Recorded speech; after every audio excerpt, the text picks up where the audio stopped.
Wayne Douglas Gretzky is a Canadian former professional ice hockey player. Nicknamed the Great One, he has been called the greatest ice hockey player ever by many sports writers, players, and even the NHL itself.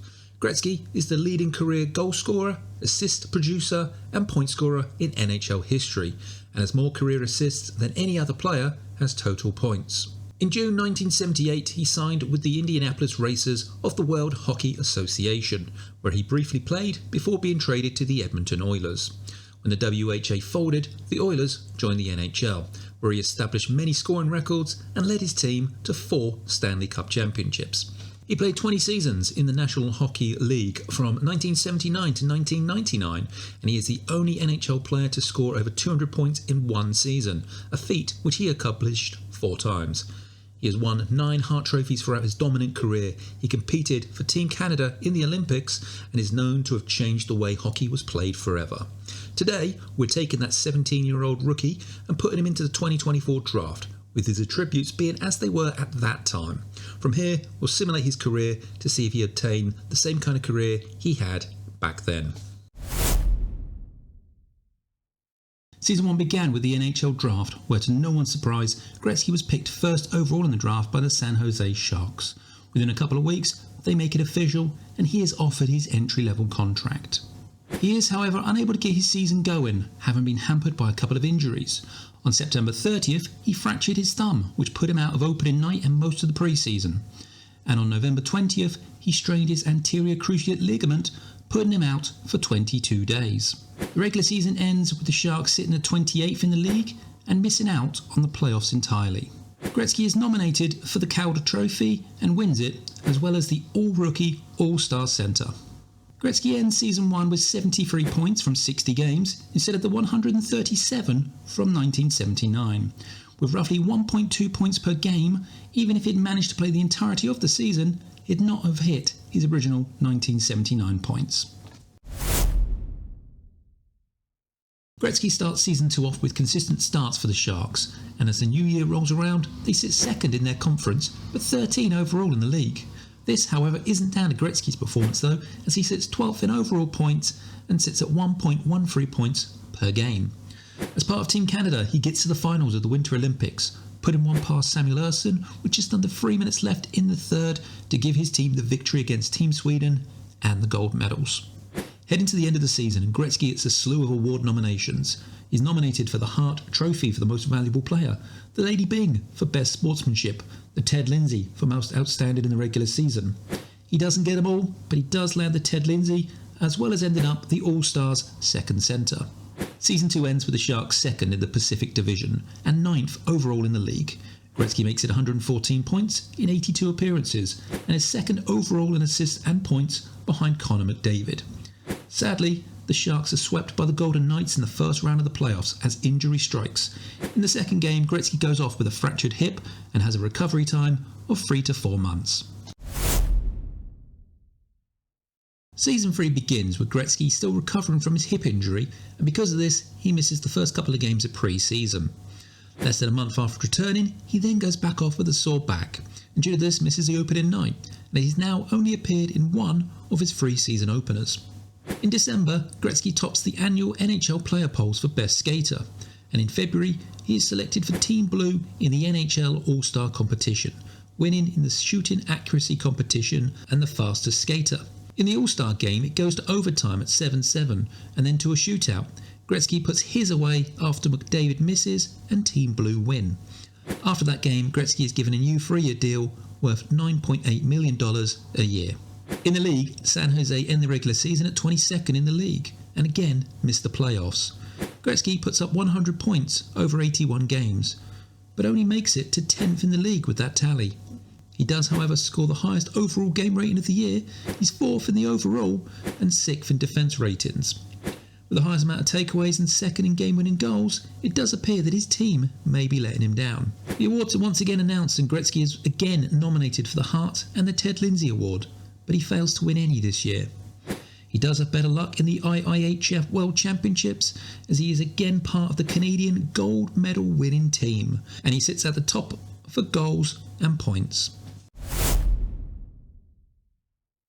First half of Season 4 was a consistent if uneventful one for Gretzky. In the NHL All-Stars competition, as part of Team Red, they sweep the fastest skater competition and Gretzky wins the breakaway challenge. He also manages to gain them a point in the shooting accuracy challenge, beating Sebastian Aho. Despite grabbing himself 3 assists in the All-Star game and putting in a great performance, Gretzky and Team Red are crushed 12-5.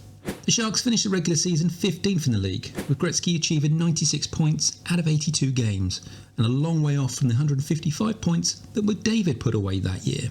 Gretzky's stats look much better than McDavid's, but he just can't seem to get the points that McDavid can. The playoffs begin with the Sharks facing the Canucks, and they manage to put them away in 6. The second series begins against the Oilers, but it doesn't look good as they go down 3-0. With utter determination, they tie it back up at 3-3, before eventually taking the series with a commanding 4-0 win. But they have to do it without Gretzky.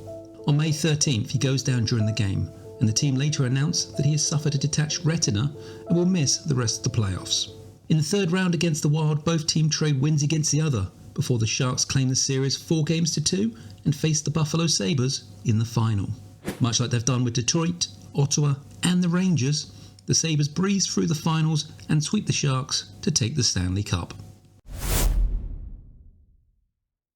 Season 5 began with the Sharks absolutely tearing up their division and ending 2028 with a record of 24-11-1, which put them 4th overall in the league. It looks like a Stanley Cup final run did them the world of good. In February, Gretzky is selected as part of Team Red for the All-Star Games.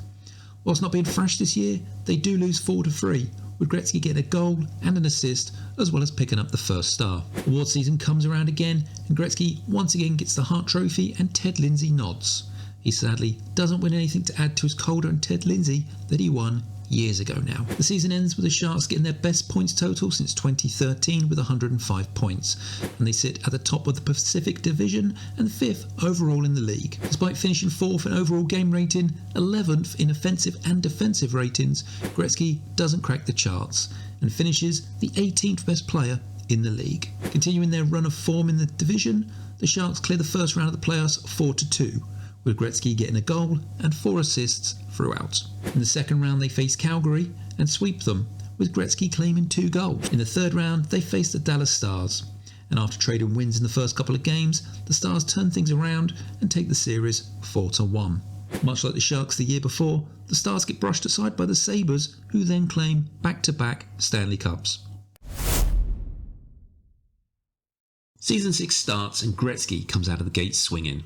At the halfway point of the season, and as a brand new decade begins, he sits at the top of the league on points and assists, and the San Jose Sharks are second in the league, just behind the Senators. In February, as a result of his excellent performance, the Sharks renew his contract for another 4 years at $14.9 million. As the regular season ends, the Sharks sit at the top of the league comfortably, with Gretzky still smashing the competition for assists and points. He gets his yearly nods for the Hart and the Lindsay trophies, but this year is back in the running for the Lady Byng. It's just a matter of time to see if he gets snubbed again. The playoffs begin, and in the first series against Vancouver, the Sharks breeze through at 4-1, with Gretzky getting 5 goals and 2 assists. In the second series against the Anaheim Ducks, they again breeze through in 5 games.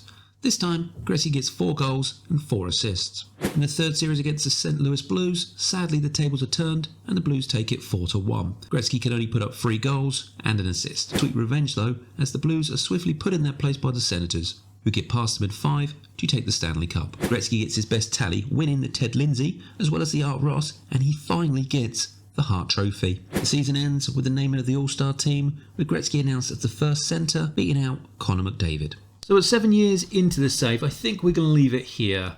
It does look, just by comparing the 2 stats side by side, that he is not going to hit the greatness that he hit previously. If we look at his points, he's hit 594 over the 6 seasons in his 2024 version, compared to the 1,122 that he did in his original season. So yeah, I think we're going to leave it there. It does look like he maybe is a product of his time.